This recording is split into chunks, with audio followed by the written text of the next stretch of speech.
Hello दोस्तों, मेरा नाम अमन है और मैं ड्रंकन बारटेंडर से हूं। आज आपके लिए टॉपिक लाया हूं विस्की।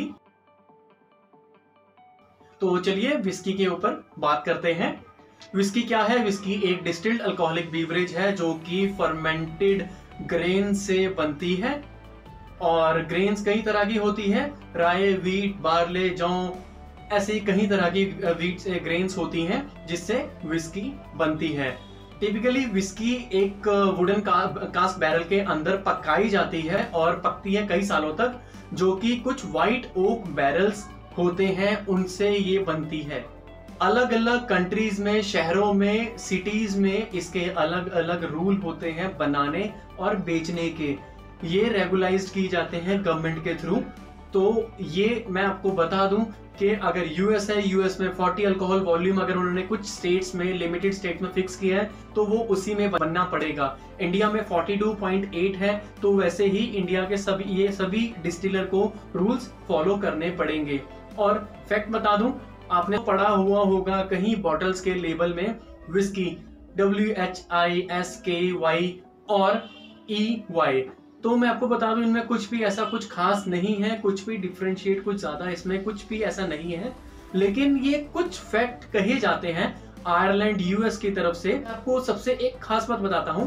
1831 में क्या हुआ था कि कॉफी स्टिल का इन्वेंशन हुई थी। कॉफी स्टिल जो कि चीपर वे में बनाई जाने वाली विस्की का एक स्टिल था, भट्टी थी जिसके अंदर बनाई जाती थी, डिस्टिल की जाती थी।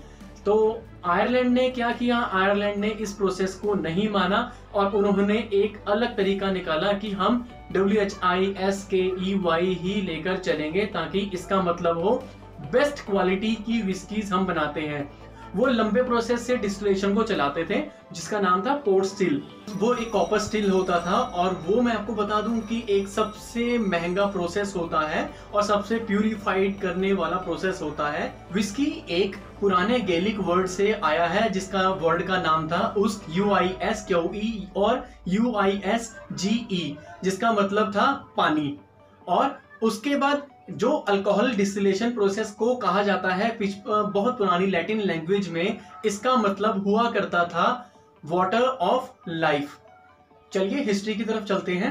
हिस्ट्री में क्या है? हिस्ट्री में आपको बता दूं कि मेसोपोटामिया में जैसे कि डिस्टिल्ड अल्कोहल टाइप विस्की की तरह की एक अल्कोहल परफ्यूम के लिए यूज की जाती थी। इस मेथड को परफ्यूम के लिए यूज किया जाता था। तो वैसे ही अरब में अरब अल्केमिस्ट इसको एक दवाई के तौर पे इस्तेमाल किया करते थे।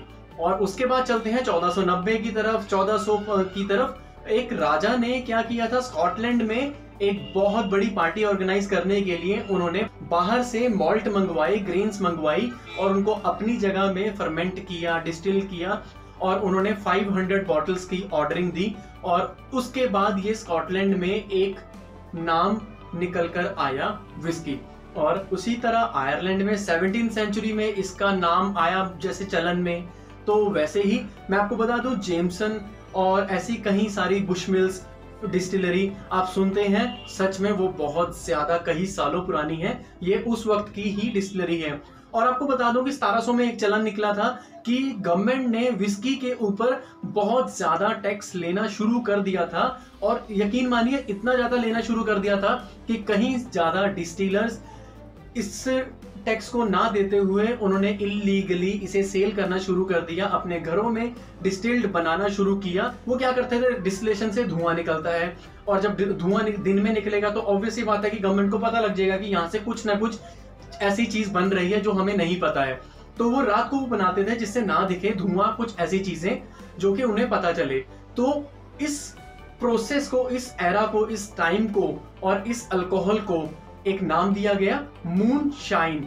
मूनशाइन रात के समय में बनाने वाली अल्कोहल थी। दोस्तों हिस्ट्री में अगर वाइन की इंडस्ट्री के लिए कहा जाए फ्रांस के लिए तो बहुत बुरा टाइम था, और स्कॉटलैंड या विस्की इंडस्ट्री के लिए कहा जाए तो ये बहुत बड़ा टाइम था ग्रो होने का। 1980 हिस्ट्री में बताती है कि 1980 में फेलोक्सपेरा एक बीमारी आई थी जो कि सिर्फ अंगूरों के पौधों में ही पाई जाने वाली थी, जिससे कि पूरी फसलें खराब हो गई थी फ्रांस में या उन सारी जगह जहां पे ब्रांडी या वाइन बनती थी। वहीं स्कॉटलैंड में या कहीं ऐसी कंट्रीज में जहां विस्की बनती थी, वहां पे उनको बूस्टअप मिला और उन्होंने स्टेबिलिटी पा ली और 1900 की दशक में वो आज भी बहुत ज्यादा हाई डिमांड में अपनी चलाते जा रहे हैं। और आपको एक और फैक्ट बता दूं, 1910-15 के चलते चले इंडिया में सबसे पहली डिस्टिलरी कसौली में लगाई गई थी। कसौली में क्या हुआ कि कुछ समय तक कसौली में चलाई गई, लेकिन जैसे जैसे उनको एक स्वच्छ एकदम स्प्रिंग वाटर, एक प्योर पानी की जो फॉर्म होती है वो चाहिए थी, तो उन्होंने उस डिस्टिलरी को सोलन में शिफ्ट किया। आप आज की डेट में आपने सुना होगा सोलन नंबर 1, ये उस समय का ही ब्रांड है जो सबसे पुराना ब्रांड है और सोलन की तरफ सबसे प्योरेस्ट वाटर मिलता था, स्प्रिंग वाटर, जिससे कि वो सबसे बेहतर विस्की पा पाए। दोस्तों, हिस्ट्री ये भी बताती है कि अमेरिका में 1920 से लेकर 1933 तक सबसे बुरा दौर निकला विस्की इंडस्ट्री का अमेरिकन के लिए। वो क्या हुआ था कि वहां पे एक प्रोहिबिशन एरा निकला जहां पे कि सारी अल्कोहल बैन कर दी जाएगी, सिवाय फार्मेसीज में अल्कोहल या कुछ उससे रिलेटेड चीजें मिल सकती हैं, लेकिन वो फार्मासिस्ट या डॉक्टर की रिकमेंडेशन पे ही ले सकते हैं। और उस समय विस्की इंडस्ट्री बहुत बुरी तरह से गिर चुकी थी और स्कॉच विस्की के लिए भी ये ऊपर बढ़ने का सबसे बेहतर समय था। तो जैसे कि मैंने आपको ये भी बताया कि आयरलैंड और यूएस इस प्रोसेस को, जैसे कि जो मैंने आपको बताया कि एबे कॉफी स्टिल, इसको वो नहीं अपनाते हैं। उसका मेन रीजन यही है कि उनको प्योरेस्ट क्वालिटी चाहिए और वो क्वालिटी के साथ कॉम्प्रोमाइज नहीं करना चाहते हैं। तो विस्की कई तरह की टाइप से पाई जाती है, जैसे कि मॉल्ट विस्की, ब्लेंडेड विस्की।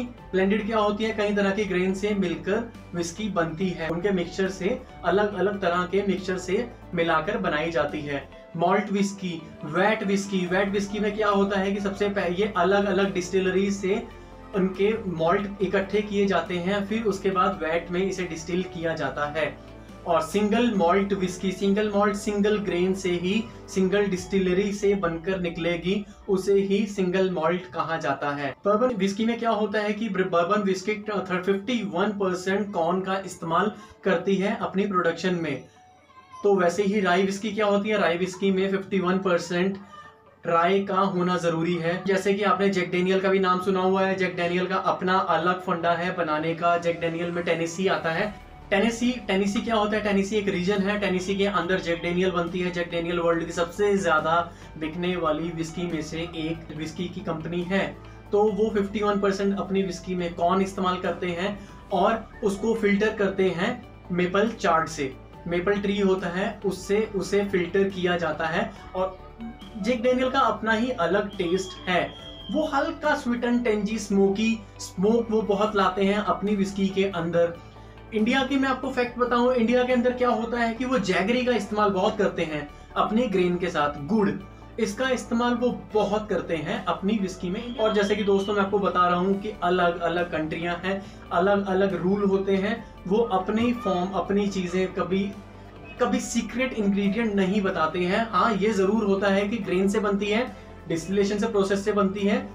किसी कंट्री के 2 ईयर मस्त, मतलब 2 ईयर बहुत जरूरी होते हैं बनने, तो किसी के 3 ईयर उनको पकना जरूरी है। किसी का व्हाइट चार्ड ओक बैरल के अंदर बनना चाहिए, तो किसी का सोलेरा के अंदर बनना चाहिए।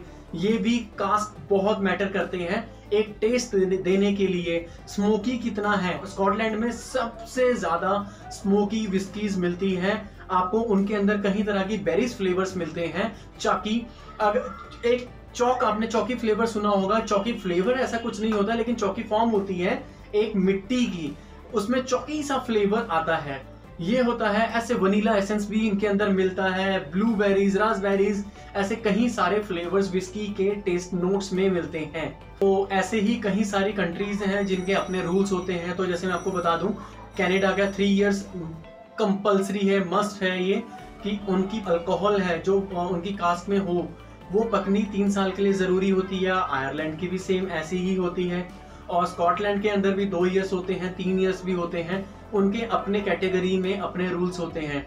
ये सिंपल सा फंडा है, जितनी आप ज्यादा डिस्टिल करेंगे उतनी प्योरेस्ट फॉर्म पाएंगे। और जो आपको कलर आता है वो सारा आपका कास्क से आता है। कितना बेटर क्वालिटी कास्क है, कितना आप उसको मानते हैं कि, और मैं आपको ये सबसे अच्छी बात बता दूं कि आज की मार्केट में मानता हूं कि स्कॉटलैंड सबसे ज्यादा विस्की प्रोड्यूस करता है। लेकिन जैसे कि छोटी छोटी कंट्रीज में भी आजकल बहुत ज्यादा जो इतना ज्यादा नहीं मानते थे, जापानीज कंट्री क्या हो चुका है कि जापानीज कंट्री में इसका चलन बहुत ज्यादा हो चुका है। 1920-30 के बीच में ये डील भी हुई थी कि जब उनकी तरफ से उनके जापान के उनके प्रेसिडेंट विजिट करके गए थे तो उन्होंने भी वहां पे विस्कीज के बारे में देखा और क्वालिटी देखी। उसके बाद जापान में भी कई सारी डिस्टिलरीज बहुत ज्यादा पुरानी हैं और जापान में भी इसका चलन चलता जा रहा है, और यकीन मानिए वो आज की वर्ल्ड की सबसे बेस्ट विस्कीज में से एक फॉर्म दे रहे हैं। तो चलिए अब इसके प्रोसेस की तरफ लेकर चलता हूं मैं आपको। जैसे कि मैंने आपको बियर प्रोसेस बताया था, बियर प्रोसेस में फर्मेंटेशन तक कि हमने ग्रेन चुनी, ग्रेन के बाद हमने उसको पानी में भिगोया, उसको हल्का भुना, आंच में हल्की आग में उसको भुना। उसके बाद हमने ग्रिस्ट किया प्रोसेस को। ग्रिस्ट करने के बाद, ग्रिस्ट मतलब पूरा प्रॉपर पाउडर नहीं करना है। उसके बाद हम अगले प्रोसेस में चलते हैं। गर्म पानी में हमने उस पाउडर को डाला, उस ग्रिस्ट प्रोसेस को डाला। उसके बाद हमें मैशिंग प्रोसेस हम उसको कहते हैं। उसके बाद हमने वॉट में डाला। गर्म पानी में डालने के बाद अगले प्रोसेस में लेकर आए, फिर हम थोड़ा सा उसको फिल्टर करते हैं। उसके बाद हम फिल्टर करने के बाद अगले प्रोसेस में लेकर चलते हैं फिल्टरेशन के बाद हमने वॉट, जैसे ये मैश अलग कर दिया, और जो हमें वो गर्म पानी था उसको हमने एक टेम्परेचर में लाया। टेम्परेचर में लाने के बाद उसमें ईस्ट ऐड किया। ईस्ट ऐड करने के बाद जो हमें फिल्टरेशन, जो 1, 2 या 3 फिल्टर प्रोसेस लाना था, उसके बाद हम अगले प्रोसेस में लेकर चलते हैं डिस्टिलेशन प्रोसेस। जैसे कि मैंने आपको बताया, डिस्टिलेशन प्रोसेस 2 तरीके के कह सकते हैं, होते हैं पेटेंट और पॉट स्टिल। पॉट स्टिल में टाइम ज्यादा लगता है, पेटेंट जल्दी हो जाता है। पॉट स्टिल में बेटर फाइन क्वालिटी मिलती है, पेटेंट में बहुत जल्दी चीजें निकलती है, बहुत ज्यादा जल्दी आपको ज्यादा सामान आ जाता है, ज्यादा अल्कोहल, ज्यादा डिस्टिलेशन प्रोसेस हो जाता है, लिक्विड की क्वांटिटी और ज्यादा हो जाती है। जो भी हम प्रोसेस मेथड लेते हैं उसके बाद हम कितनी डिस्टिलेशन प्रोसेस में लेकर जाना चाहते हैं अपनी अल्कोहल को, स्पिरिट को, वो लेकर जाते हैं 1, 2, 3, 2 या 3। इसकी मिनिमम 3 डिस्टिलेशन हो तो सबसे बेस्ट आप क्वालिटी पा सकते हैं। डिस्टिलेशन प्रोसेस के बाद आप उसे कास्क में लेकर जाते हैं। कास्क में जब आप लेकर जाते हैं तो कास्क डिपेंड करता है आप कितने टाइम के लिए रखते हैं उसके अंदर, 6 महीने, साल, 3 साल, 12 साल, कितने साल आप उस अल्कोहल को रखते हैं, पकाते हैं, जितना बेटर। और कितनी बार ऐसा भी होता है कि कई लोग कास्क 2 तरीके के रखते हैं।